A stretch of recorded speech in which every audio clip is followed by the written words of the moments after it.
What's poppin'? We got the house history class, man. Happy Corona break to y'all. You know what it is. Go ahead, like and subscribe to the channel. This is where you finna learn about the history. You feel me? Tune in. Straight like that. What's going on, guys? Coach House here. Today I'm going to be talking to you a little bit about urbanization in megacities. I'm going to be talking to you about different influences going on in Latin America, and I'm going to try to finish up the majority of the PowerPoint. Make sure if you have any questions, number one, post on Schoology, ask a friend. But if you have any other questions, you're more than welcome to email me, remind me, whatever it may be. But reference the PowerPoint. You're going to see me looking down like that a lot, and that's because I'm clicking through the PowerPoint stuff because I'm just following it directly page by page for you all so that you can, if you get lost, you know where I'm at. So again, I'm picking back up off of urbanization in megacities. All right, so urbanization, it says the process by which the population of cities grow. So cities are going to get more populated over time. Again, as you are advancing through the demographic transition, as you are becoming a more developed country, more people are going to live in cities. And this is due to the fact that you are becoming more industrialized, and a lot of industrialized jobs are placed in these cities. So cities grow, and this is a process of urbanization. And it's going to be measured in two ways. And the first way is it's measuring the increase in number of people living in the city. So actually how many people, guys, are living in that city. So if you're looking at the city of Marietta or the city of Atlanta, this is the actual number of individuals living in the city. And then the second thing is going to be the increase in the number of, or the percentage of people living in the cities, meaning you're looking at overall population. So yes, you can say a lot of people live in Atlanta, but let's say, for example, and it's way more than this, let's say 1 million people live in Atlanta.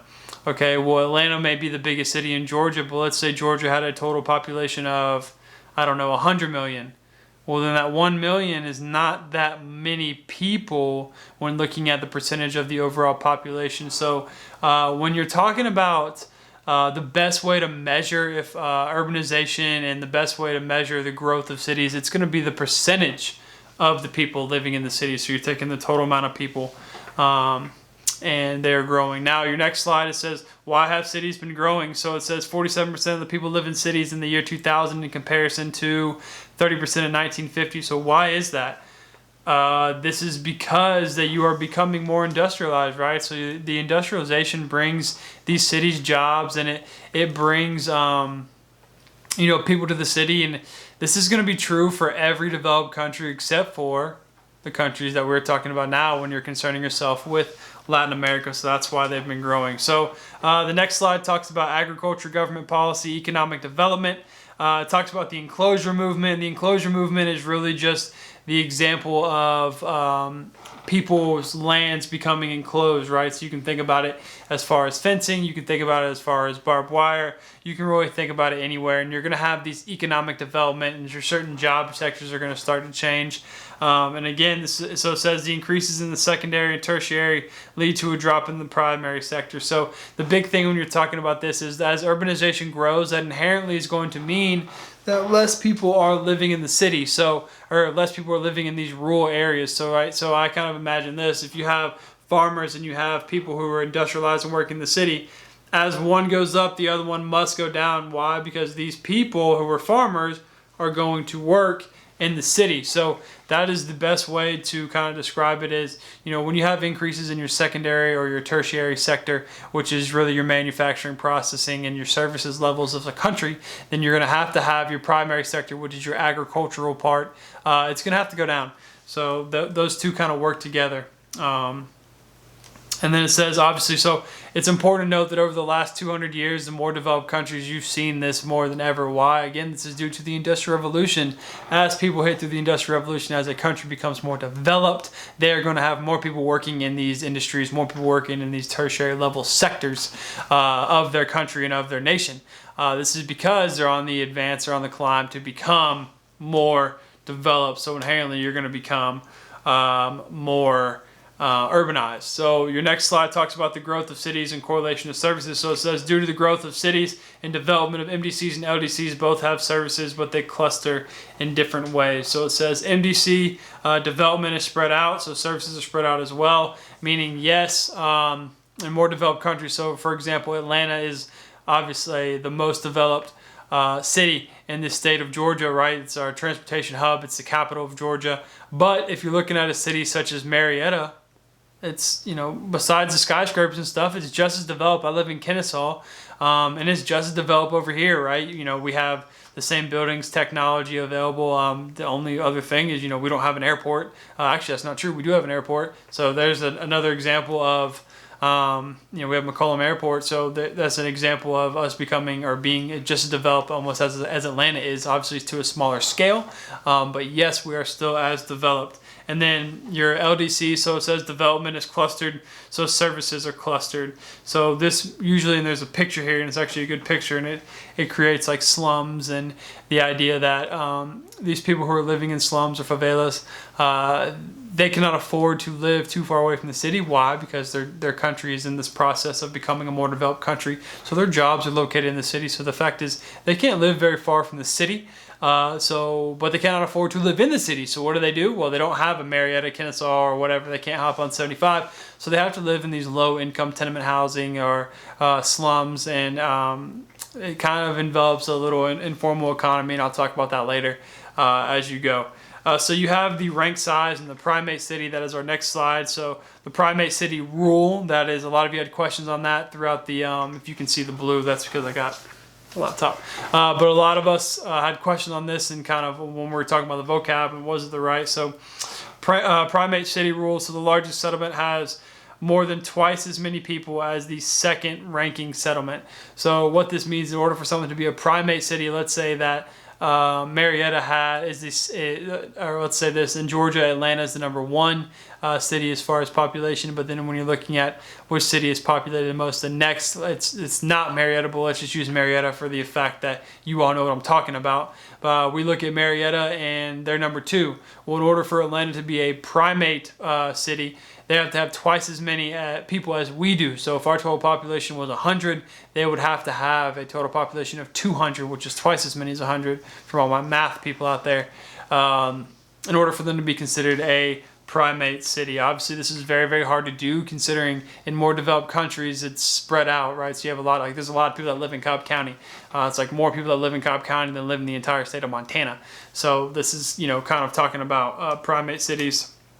A mega city, skipping down a few slides, that's just an urban area with more than 10 million people. There's a little link on here from YouTube to talk about mega cities, how they're growing, where they expect it to be. You remember the United States, not only the United States, but globally, the population's on a rise. So mega cities are going to start to increase more as we become more developed and advanced, and people are looking for these major cities to move into.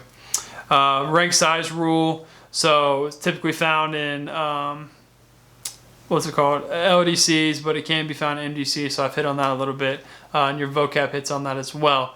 So moving on to our next one, it says, what obstacles do migrants face? So the first term that pops up on the slide is this term, intervening obstacle. So an intervening obstacle is really a physical barrier or a governmental barrier. It can be something as physical as like a mountain. It can be a river. It can be a lake, or it can be a picture of the wall. So like the most famous one is probably like the Iron Curtain. The Iron Curtain is known for like separating Germany into, when you have East Berlin and West Berlin, and then you have on the U.S. history stuff, but on the east side you're going to have the Soviets, and then it's supposed to represent like socialism, communism, stuff like that, and then on the left side that's supposed to represent the capitalist world. So that's an intervening obstacle, which literally like the Berlin Wall, so it runs through the city of Berlin, meaning you cannot get around that. Or you may be talking about the wall that Trump is trying to build around the borders of the United States. That is an intervening obstacle. Another obstacle migrants face is this thing called quotas. So a quota, if you don't know what a quota is like a restriction on the number of people that are allowed to migrate to a certain area. So the United States, when it first opened, did not have quotas, and a lot of people were allowed in. That's why our immigrant population was so high, considering in the, I would say, the infant years of the United States. But as the United States goes on, we developed a quota, and so only a certain percentage of people from each country are allowed into the United States per year. And so what that does is that kind of limits the amount of people coming into the United States, because you have to look, a lot of people and individuals want to come to the United States, which is not shocking due to our rules and regulations and the freedoms that you gain access to when you are part of the United States. So that is a pull to a lot of people to come to the United States for these things. So it's you can see it has 1921. 2% of the people currently living in the United States, and then 65 you have hemisphere quotas, and then 78 you have a global quota, so no more than 7% from any given country. The next thing I'm going to talk to you about is this idea of brain drain. Brain drain, you've already done an activity on it. So brain drain is large-scale immigration, so people leaving these LDCs and they're going to MDCs. So why are they doing this? They're doing this for more education. They're doing this to become more advanced. It's not shocking if you have someone that is leaving these less developed countries and they're going to these more developed countries such as England or the United States to become schooled or to go to school.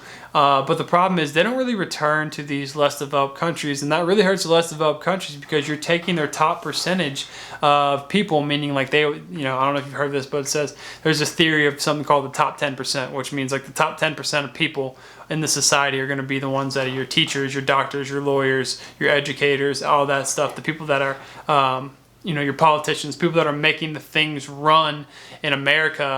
And what happens with this brain drain is you're taking this most talented group from this less developed countries and you are putting them into these more developed countries, but they're getting paid more, they're getting better resources, they're getting better overall care, health care, all of that. So a lot of times they don't return to the LDCs, which really, really, really hurts these developed countries. A lot of people come for, next slide is your temporary migration for work. So a lot of people come for work and then they leave.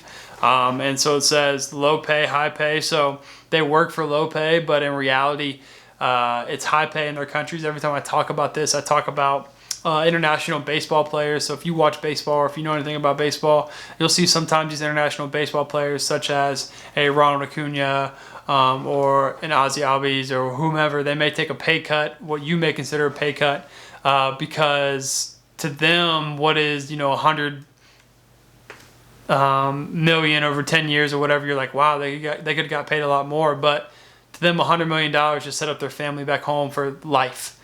So they accept these deals because the money is different, right? So you know currencies and stuff like that. So that's probably a big part of it. You're going to have guest workers. So guest workers are citizens of poor countries who obtain jobs in Western Europe and in the Middle East.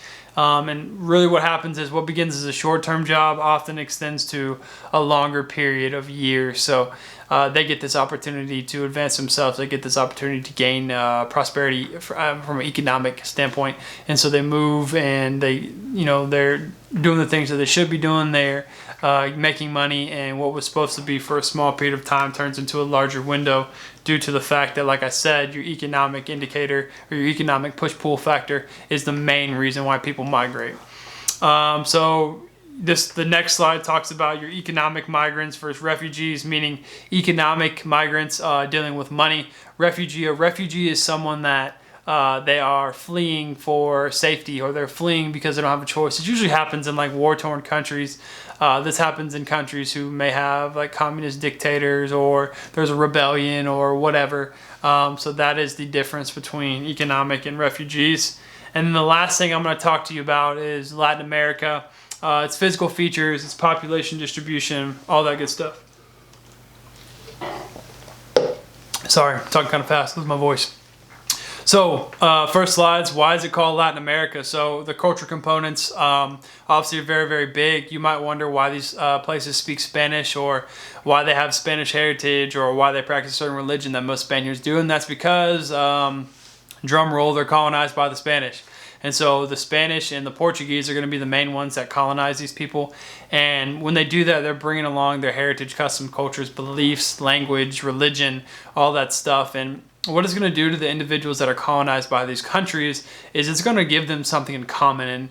And by giving them something in common, it's going to share their cultural traits, values, and it unifies them almost in a way. And so you got a couple things here. So colonized by the Spanish, French, and Portuguese. It says all Latin-based languages. So if you're taking a Latin class, or then you go to Spanish, like there's going to be some commonality there.